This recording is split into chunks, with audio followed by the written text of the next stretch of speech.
Hey, I'm Alex Radcliffe from Board Game Co, and today I'm going to be reviewing Awaken Realms Next. And if you're like, Alex, you're 2 months late. I know I'm 2 months late, but I'm doing it anyways. Awaken Realms Next launched on February 2026, well, February 23rd, 2026, going over their upcoming games for the year, and I am late to the party. But I recently did a review of the Gamefound Feast games, and I remember that I had not done a review of the Awaken Realms Next game, so I am here to give you my thoughts, my opinions, my rankings on the Awaken Realms games coming up this year. Before we do, though, it's worth noting we do have a channel sponsor, Allplay. If you head to River Valley Jewelcraft over here, I'll throw a link down below. They have an active crowdfunding campaign for River Valley Jewelcraft as well as other games. They have some assembly required, they have things on strings, they have different games for different people depending on what you might be interested in. But with that, let's go ahead and review the Awaken Realms campaigns. So, Awaken Realms Next. This is their kind of press event that they do once a year where they kind of tell you, hey, these are the things that are happening throughout the year, usually this year. Sometimes things get pushed off, that Agricola, Dead Harvest and all that seems to have gotten pushed off, but some things are pushed off. Most things are going to be active. They had Labyrinth Chronicles that was active as a Crowdfunding Express when they did this event, but then they have all their other games from Tamashii, Concordia, Scoundrels, all of that. I have some I am very excited for, some less so, but we'll be going through all of them. Also worth noting, 2 of the campaigns are already live, so you have like a day to back some of these campaigns. But with that, let's go through these in order of least interested to most interested for me personally. And I'll start with the easy one, Nemesis the role-playing game. It's a role-playing game. I don't do RPGs. Whenever I do a list ranking things that have RPGs in them, the RPGs are always at the end because I don't really do RPGs. The world of Nemesis does feel like a perfect fit for an RPG. I mean, they already have an alien RPG. This makes sense. I'm sure there'll be a large audience for this. I'm sure it'll be incredibly well received. All those things, amazing. I'm not the target audience. Moving on to the next one is Tamashii. And Tamashii coming in second last is rough on this one. But the context for this is that I think Tamashii is a very cool game. And this campaign, by the way, has a few days left to go. I think Tamashii is a very cool game. I love the art style of the box. I love the dichotomy between like the purplish pinkish hues and now the orangish reddish hues. I think the boxes together on the shelf would look absolutely amazing. The problem is I more and more have gotten I've had less patience for anything that's campaign-based in my collection. Not no patience. Lands of Eversay did just show up, and I am incredibly excited to dive into that one. But I find that how good a campaign has to be for me to actually give it the time and attention and to stick with it and not just play a game here or there, it's hard. And Tamashii is good. Tamashii is very good. If you're someone who plays campaign games, it's great solo, it's great playing with others. It is a very solid cyberpunk game of going through the story, making choices, trying to like build up your little tableau, play little optimization puzzles. I have to go ahead and mark my keyboard. Hey buddy, what's up? I have a cat who's hanging out next to me. Anyways, you are trying to build up your tableau and build your bag and augment your character. All these things. The world building is incredible. I think it's a very fun game. I got, I don't know, 4 or 5 games into it, but I just find that I'd set it up and then come back to it like a month and a half later and then play a game and set it up and come back to it a month and a half later. More and more, I just realized one day, speaking of cats, the point where I finally gave up on Tamashii was one day my cat kind of went in a game that I was completely in the middle of and just destroyed everything. Not destroyed, just knocked everything around. And I was like, I don't know. I don't feel the need to try to figure out where I was up to. We're just going to go ahead and call it quits and move on to the next one. Tamashii is a very solid game though. Again, it just kind of depends on what you're looking for. This technically isn't necessarily a campaign. You could play this single shot as you go, but it kind of is progression based. I view games like this, I kind of experience them as a campaign. And I don't know what the fine line is. It's an interesting question or conversation here around like things like Zombicide, for example. Zombicide is a game that I'll play any random scenario. I don't feel the need to play them in order at all. But Tamashii is a game where I do feel the need to play them in order. So games that have that ordering to them, even if they're not a campaign, I mentally treat them as a campaign, which changes the way I interact with them, for better or for worse. It's kind of like legacy games. Of course, you could continue playing a legacy game when it's done, but realistically speaking, I'm not going to because there's a certain way the game is meant to be played.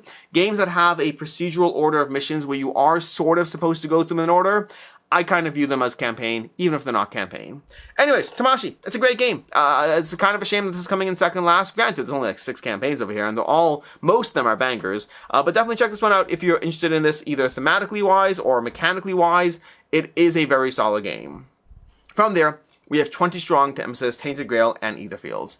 This is a collaboration with Chip Theory Games, using the 20 Strong series from Chip Theory Games, but then doing it together with, Awaken Realms and their IPs. And actually, I have a 20 Strong Tainted Grail gameplay that I'm realizing will not go up before the campaign is over, because the campaign ends in A day and a bit. In fact, if you're watching this, based on when you're watching this, the campaign probably ends in like an hour. So you don't have a lot of time to back this. I'm sure there'll be late pledges, so you can always check that out.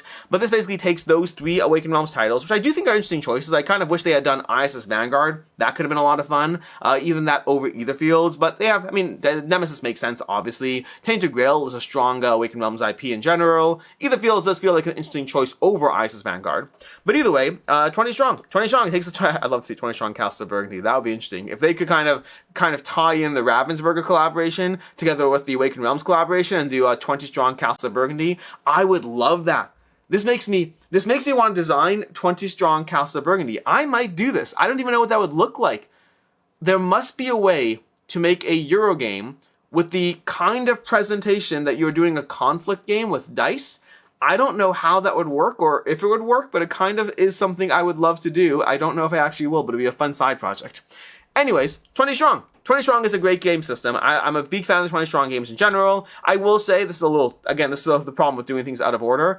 If I had given this ranking, when I actually should have, when the Awaken Realms Next came out, this would have been higher on my list for sure. But the problem is, having already played all the games, I like Nemesis, I like Aetherfields. Neither one of those, though, are my favorite from these. I would say Tainted Grail I really enjoyed, although having continued to play it since then, even that one, like I said in my review that the rating might go up, but the rating might stay exactly where it is because the biggest problem I have with it, as much as I enjoy the Tainted Grail system, I think the card variety is not as strong as I would want it to be for that continued longevity. Like, I definitely have a bias towards certain of the upgrade decks you have. You have 4 different upgrade decks, and I have a bias towards which ones I use more often. So I've kind of seen all of those and dabbled loosely in the others. I think it needs more card variety to really maintain that longevity.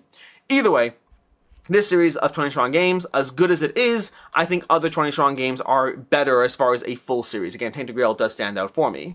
But with that said, it's still a good solid system. Also, if you like Nemesis, I think you'll probably like 20 strong Nemesis. I'm just not someone who likes Nemesis as much, which makes my next choice an interesting one, because my next choice is Nemesis Legacy.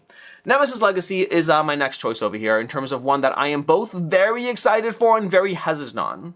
You see, Nemesis as a system is a system that I have loved parts of it, but I found that it gives me some degree of inconsistent gameplay, and because of that, I stopped playing it. I had it in my collection for maybe a year, and then I got to a certain point where I gave up because I want the game experience to be consistently good for me, and when it's inconsistently good, I'm just less likely to pull it out and table it.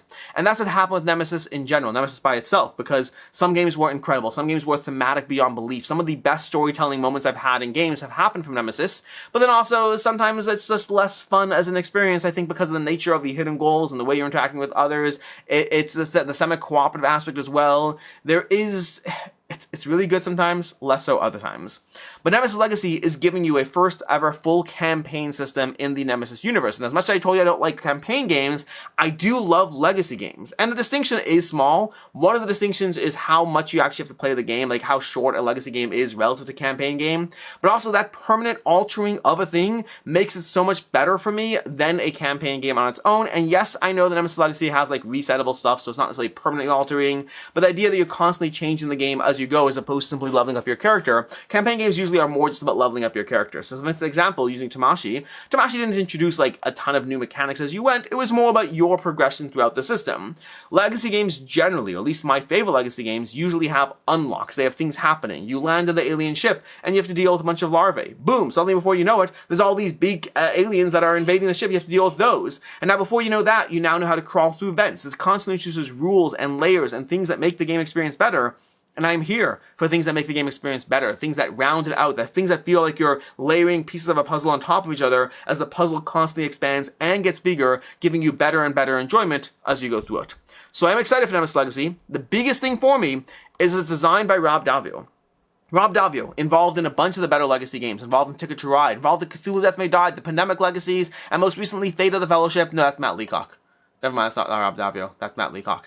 Anyways, Rob Daviau has been involved in a lot of the better games. All the games on the screen over here, all 3 Pandemic Legacies, Cthulhu Death May Die, and Ticket to Ride, some of the best game experiences I've had. I just played Cthulhu Death May Die the other night. It's so much fun. It's been a while since I tabled it. I love Cthulhu Death May Die. It's a good game. Anyways, point is, Rob Daviau's involvement in this makes me have even more confidence that the brain behind the kinds of games that I've enjoyed knows what he's doing, knows how to put that here, and will hopefully do justice to Nemesis Legacy. I'm a little hesitant because it's Nemesis, and I'm very excited because it's Legacy, and because it's Rob Daviau, and because as much as I've had a mixed experience with Nemesis, the world does feel perfectly, like a perfect setting for a good, strong Legacy experience. Then we have Concordia. Concordia over here from Awaken Realms, Concordia Special Edition. This one I'm a little mixed on, still higher than Nemesis Legacy, but I'm a little mixed on. I got rid of Concordia. I loved Concordia for a very long time. It was a top 100 game for me for several years in a row, and eventually I moved on from it. I felt there were other Euro games that I was more heavily prioritizing.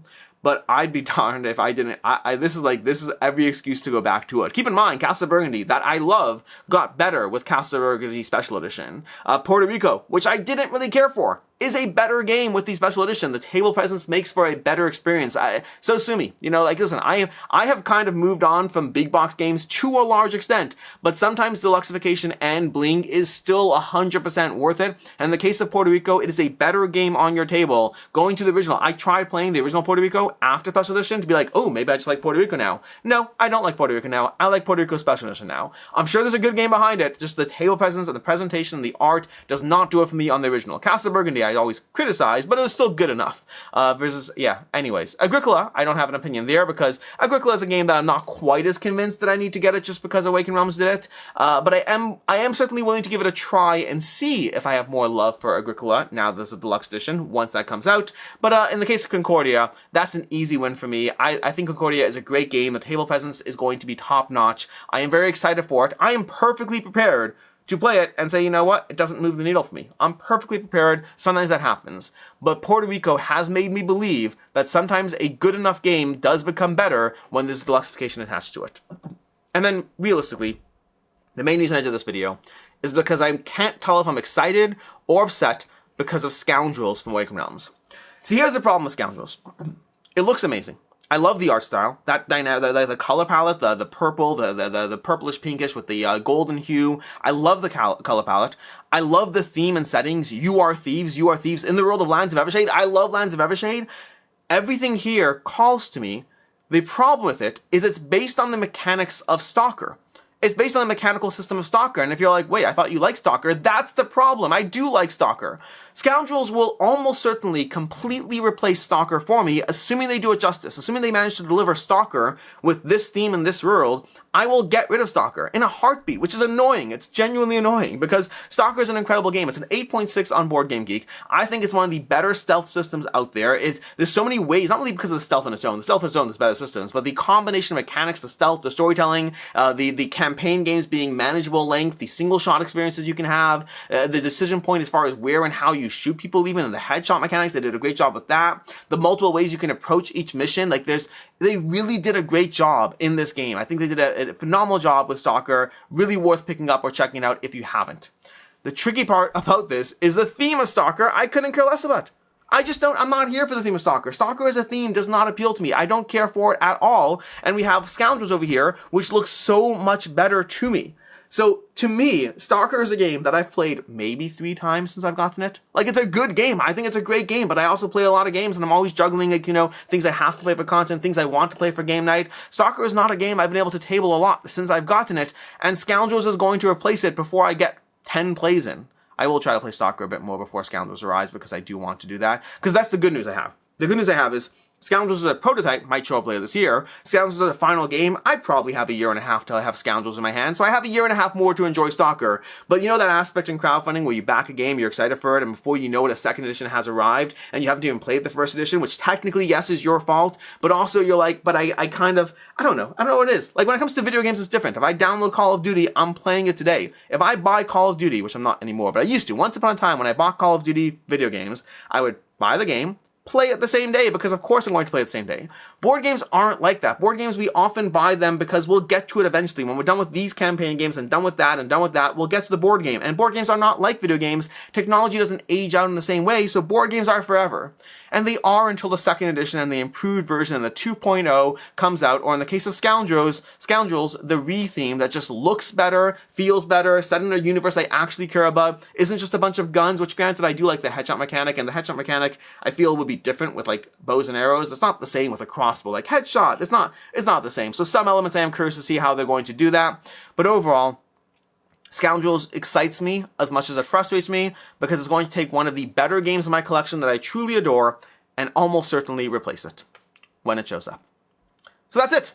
That is your review of the Awaken Realms Next. 6 games, I think. We had Nemesis Role-Playing, Tamashii, 20 Strong, Nemesis Legacy, Concordia, and Scoundrels. 6 different games.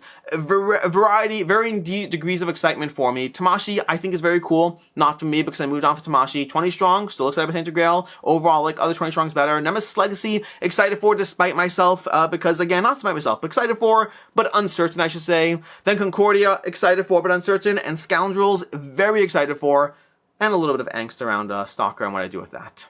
In any case, until next time, I'm Alex Radcliffe from Board Game Co. Hope you enjoyed this short and way too late review of Awaken Realms Next, and as always, I hope you have a good one.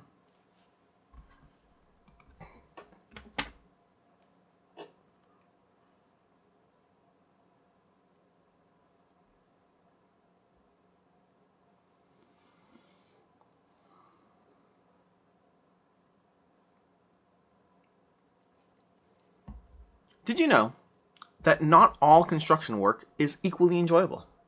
For example, enlarging a drilled hole is boring, but fastening pieces of metal together is riveting.